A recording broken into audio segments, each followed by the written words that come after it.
Abu Nawas dan kucing penjaga perbendaharaan.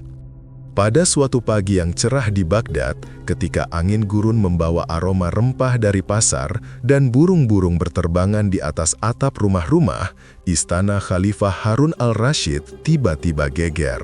Di depan pintu perbendaharaan istana, yang biasanya dijaga 2 penjaga tegap dan seorang kasim tua, tampak seekor kucing belang duduk dengan sikap angkuh. Ekornya melingkar rapi, dadanya tegap seperti panglima perang, dan matanya menatap siapapun yang lewat seolah mengatakan, "Atu penjaga harta di sini, berani lewat, coba saja."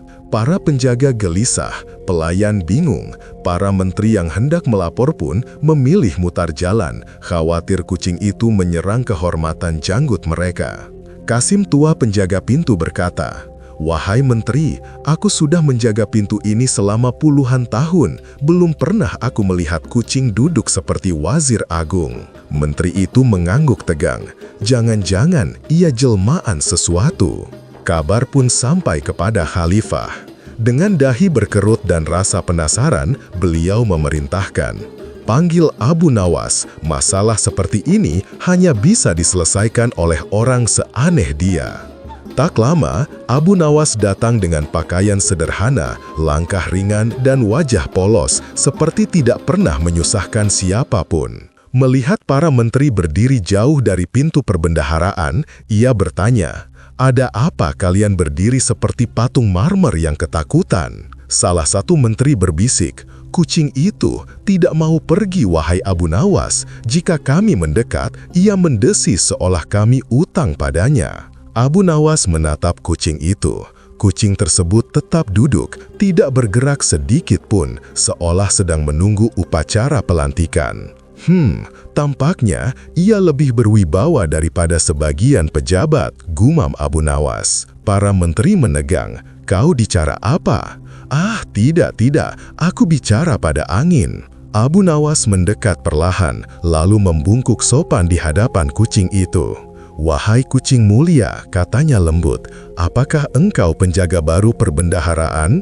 Kucing itu menatap, berkedip sekali, sangat lambat, seolah mengakui jabatan. Para penjaga dibuat merinding. "Astagfirullah," dia menjawab. Abu Nawas melanjutkan, "Jika engkau benar penjaga harta, izinkan aku bertanya, apakah engkau tahu bahwa penjaga harta istana memiliki tugas yang berat?" Kucing itu hanya menggerakkan telinga. "Ya," kata Abu Nawas, "tugasmu bukan hanya duduk di sini, itu tugas yang ringan. Ada tugas yang lebih mulia, lebih besar, dan lebih membutuhkan keberanian." Kucing mengangkat kepalanya sedikit. Para menteri berdesakan ingin mendengar.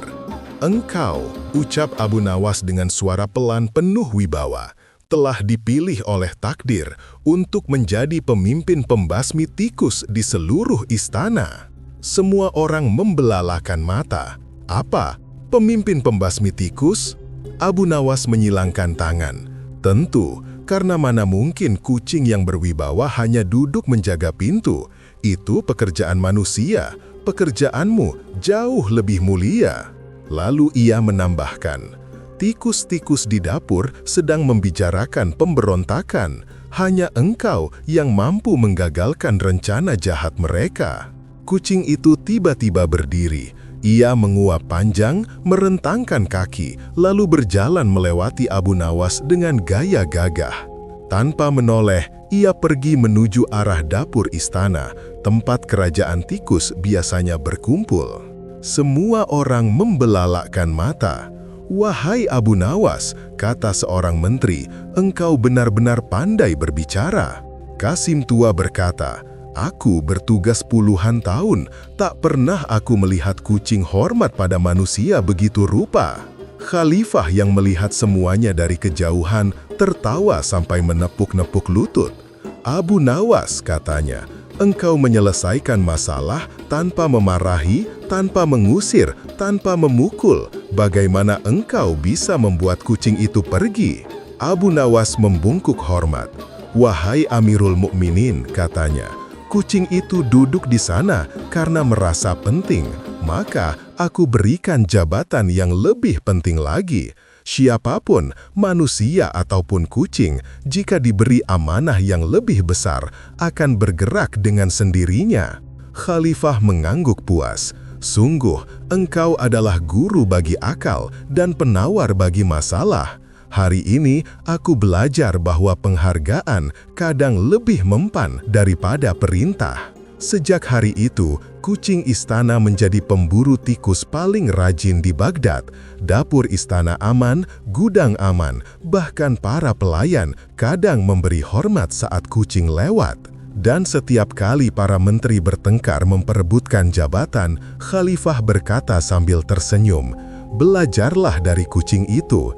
Ia diberi jabatan, tapi tidak pernah meminta kursi." Abu Nawas seperti biasa hanya tersenyum karena ia tahu kebijaksanaan terkadang datang dari makhluk yang paling sederhana. Terima kasih telah mendengarkan cerita Abu Nawas di Abu Nawas Stories Channel. Jangan lupa like, subscribe, dan nyalakan loncengnya agar tidak ketinggalan cerita berikutnya. Jika ada cerita Abu Nawas yang ingin kawan-kawan dengar atau ingin kami ceritakan kembali, silahkan posting komentar ya. Terima kasih.